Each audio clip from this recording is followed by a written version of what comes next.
तो यार finally Thunderbolt की मूवी देख ही ली, या तुम इसे द न्यू एवेंजर की न्यू मूवी कह लो, क्योंकि भाई ये एक ऐसी पहली मूवी है जिसे रिलीज के बाद उसका नाम चेंज कर दिया गया है। वेल भाई, जैसा कि हमने इसकी स्टोरी के बारे में अपने पिछले वाले वीडियो में बात की थी, ये मूवी बिल्कुल वैसे ही स्टार्ट होती है, जहाँ वैलेंटीना अपने सुपर ह्यूमन सेंट्री प्रोजेक्ट में कई लोगों की जान ले चुकी है और इस रायते को साफ करने के लिए सभी एंटी विलन से कांटेक्ट करके उन्हें ऑक्सवर्ल्ड में भेज देती है, जहाँ Elena, John walker, task master, ghost आपस में फाइट करते हैं। और भाई किसे पता था कि टास्क मास्टर इतना बुरा मरेगा, वो भी गोस्ट की गोली से और इतनी कम स्क्रीन टाइम में। मार्वल वालों ने खत्म टाटा गुड बाय कर दिया। वहीं ये लोग वॉल्ट में बॉब के कैरेक्टर से मिलते हैं जो सेंट्री प्रोजेक्ट में बच गया था।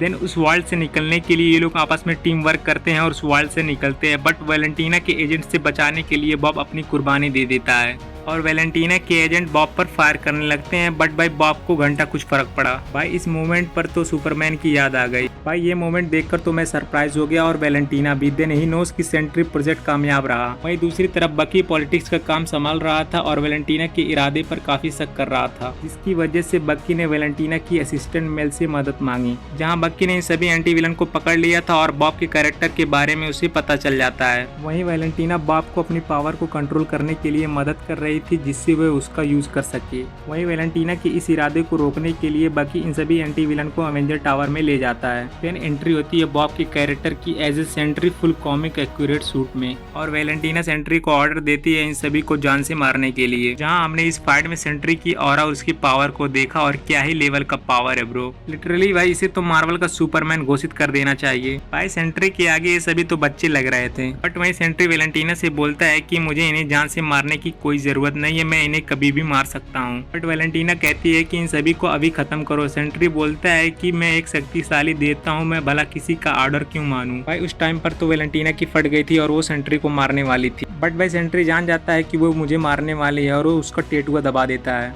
बट तभी वहाँ मेल आ जाती है और वो उस डिवाइस का यूज करके सेंट्री को मार देती है। देन उसके बाद भाई हमें सेंट्री के अंदर का वार्ड दिखता है और उसकी तबाही शुरू हो जाती है। तो वहीं सभी एंटी विलन लोगों को बचाने में लग जाते हैं। वार्ड जो लोगों को धुएं की तरह उड़ा दे रहा था, वो सभी मरते नहीं थे, बल्कि अपनी लाइफ के सबसे बुरे पास्ट के इल्यूजन में फंस जाते थे। वहीं एलेना उसकी इल्यूजन में चली जाती है और अपने पास्ट के इल्यूजन से निकलकर बॉब को खोजने लगती है, जहां उसे बॉब मिल जाता है और एलेना को पता चलता है कि उसका पास्ट काफी बुरा था, हमेशा अकेला रहता था और उसका कोई भी अपना नहीं था। एलेना बॉब से स्टार्ट से ही काफी कनेक्टेड थी, क्योंकि भाई एलेना की लाइफ भी कुछ ऐसी ही गुजरी है। एलेना बॉब को वाइड के इल्यूजन से निकलने के लिए कन्विंस कर लेती है, बट वाइड ऐसा नहीं चाहता है और उन पर अटैक करने लगता है। देन एलेना के पीछे पीछे John walker, ghost, red guardian, बकी भी आ जाते हैं अपने अपने इल्यूजन से निकलकर।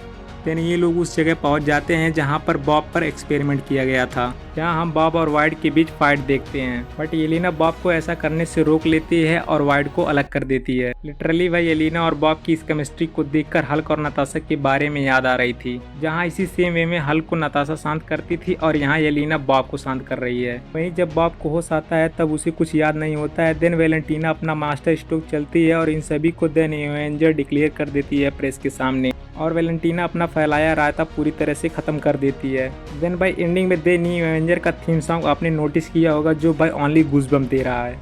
देन इसी वीडियो में हम इसके पोस्ट क्रेडिट सीन के बारे में भी बात कर लेते हैं। और भाई एमसीयू की किसी भी मूवीज़ या वेब सीरीज़ की पोस्ट क्रेडिट सीन की रन टाइम से ज़्यादा इस मूवी की पोस्ट क्रेडिट सीन की रन टाइम काफ़ी अधिक थी, जो 2 मिनट से भी ऊपर थी। भाई इस मूवी का पोस्ट क्रेडिट सीन 14 मंथ बाद की स्टोरी से कनेक्टेड होगा, जहां अभी ये लोग अवेंजर टावर में काम करते हैं, जहां हम इन्हें कहता देखते हैं कि सैम ने उन पर किस कर दिया है, क्योंकि भाई ये बंदा एंटी विलन को न्यू एवेंजर नहीं मानता है, जो पहले एक कातिल थे। और तो और भाई इन पर अवेंजर के नाम पर कॉपीराइट क्लेम आ गया है। देन एलेक्सी बोलता है कि हमें अपना नाम एवेंजर जेड कर लेना चाहिए।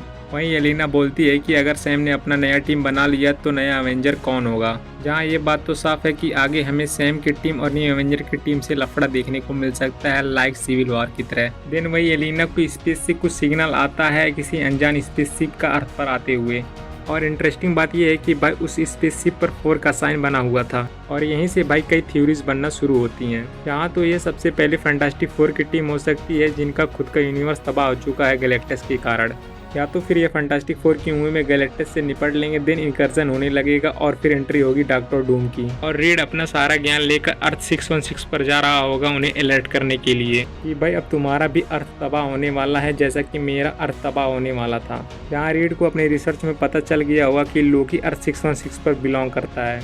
जो मे भी हमें डॉक्टर डूम से बचा सकता है और उसके पास पूरा मल्टीवर्स का नॉलेज है। तो भाई कुछ भी हो सकता है, ये तो सिर्फ एक फैन थ्योरी है।